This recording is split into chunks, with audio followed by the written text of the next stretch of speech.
ہم پوچھتے ہیں 1000 سال سے بزرگ یہاں بیٹھے ہوئے ہیں، کسی ایک بزرگ کا قرآن کا بخاری کا ترجمہ مجھے دکھا دے کہ جی یہ سلطان بہو نے دیکھے نہیں قرآن کا ترجمہ کیا، یہ جی داتا صاحب نے بخاری شریف کا ترجمہ کیا۔ کیا انڈیا پاکستان بنگلہ دیش کے لوگوں کی زبان عربی تھی؟ فارسی تھی نا؟ تو کسی بزرگ کو توفیق نہیں ہوئی ہے کہ قرآن کا فارسی میں ترجمہ کر دے؟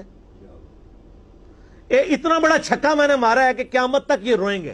اگر کسی نے قرآن کا ترجمہ ہی نہیں کیا، بخاری مسلم کا ترجمہ ہی نہیں کیا، وہ کیا خدمات کرتا رہے؟ وہ اپنی تعلیمات دیتے رہے۔ صحیح غلط اس کا فیصلہ ہم نہیں کرتے، وہ تو پھر میں اور طرف چل پڑوں گا۔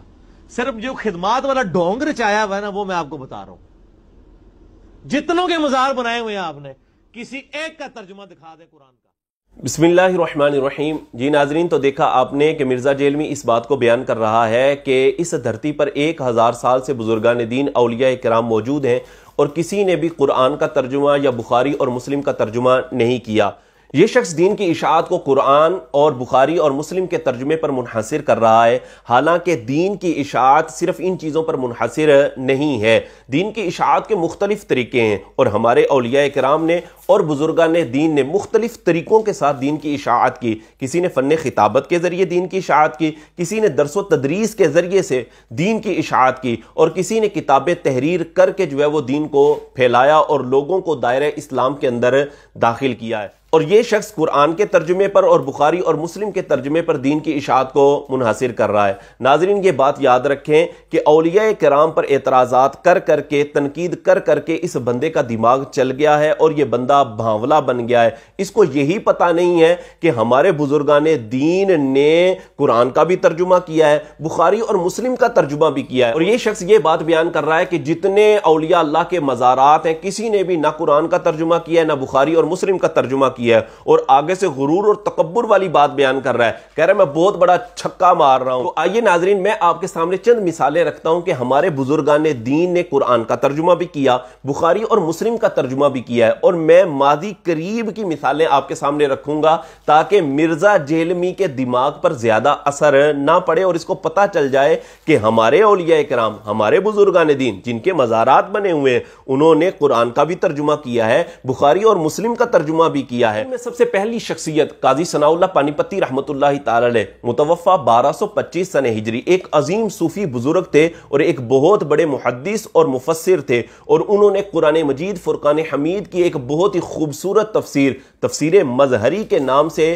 تحریر فرمائی جو عوام و خواص کے اندر مقبول ہے۔ اور دوسری شخصیت شاہ عبدالعزیز محدث دہلوی، متوفہ 1234 سنہ ہجری، جنہوں نے قرآن کا ترجمہ اور قرآن کی تفسیر فارسی زبان میں تحریر کی، اور ان کی تفسیر کا نام ہے تفسیر عزیزی۔ مرزے نے اعلیٰ حضرت امام احمد رضا خان فاضل بریلوی رحمۃ اللہ تعالی کا نام تو سنا ہی ہوگا کہ جنہوں نے اردو زبان کے اندر ایک بہترین قرآن کا ترجمہ تحریر فرمایا بنام کنز الایمان شریف، اور انہی کے خلیفہ سید نعیم الدین مراد آبادی رحمۃ اللہ تعالی علیہ نے اسی قرآن کے ترجمے پر حاشیہ تحریر فرمایا جس کا نام ہے خزائن العرفان، اور اسی ترجمہ قرآن کنز الایمان پر ایک مختصر سی تفسیر مفتی احمد یار خان نعیمی رحمۃ اللہ تعالی علیہ نے نور العرفان کے نام سے تحریر فرمائی، اور الگ سے بھی مفتی احمد یار خان نعیمی رحمۃ اللہ تعالی کی تفسیر نعیمی عوام و خواص کے اندر جو ہے وہ مقبول ہے۔ اور ماضی قریب کے اندر ہی ہمارے ایک بزرگ،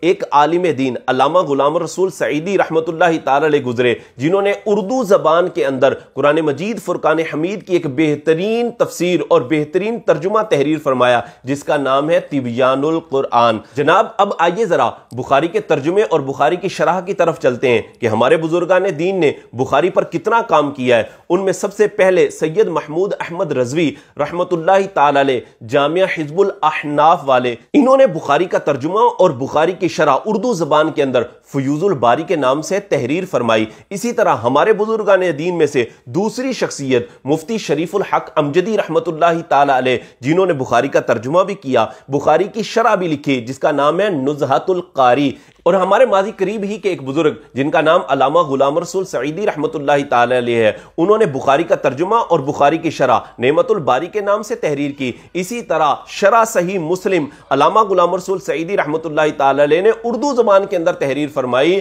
اور یہ کتاب شرح صحیح مسلم کے نام سے عوام و خواص کے اندر مقبول ہے۔ اب مرزا جیلمی کو بھی چاہیے کہ وہ اپنی منجی کے نیچے بھی ذرا ڈانگ پھیریں، اپنا تو کوئی قرآن کا ترجمہ دکھا دیں، اپنی تو کوئی قرآن کی تفسیر دکھا دیں، اور اپنا بخاری اور مسلم کا کوئی ترجمہ یا بخاری اور مسلم کی کوئی شرح دکھا دیں، اور ذرا اپنی ذات پر غور کرو، اپنے گرے بان میں جھانکو کہ آپ کیا کر رہے ہو۔ آپ نے ایسا کوئی کام نہیں کیا، آپ کا کام صرف اور صرف یہ ہے کہ امت کے اندر فرقہ واریت کی جائے اور امت میں فتنہ بازی کی جائے، اور اس کے علاوہ آپ کا کوئی کام نہیں ہے۔ آپ اولیاء اللہ پر تنقید کر کے اپنی شہرت کمانا چاہ رہے ہیں، لہذا ہوش کے ناخن لیں، انسان بنے، اللہ کی بارگاہ میں توبہ کریں۔ اور ہمارے لوگوں کو بھی چاہیے کہ اس بندے کو پہچانیں کہ یہ بندہ صرف اور صرف امت کے اندر فرقہ واریت اور فتنہ بازی عام کر رہا ہے، لہذا ایسے بندے سے، ایسے بد عقیدہ شخص سے بچیں۔ اللہ رب العزت ہمیں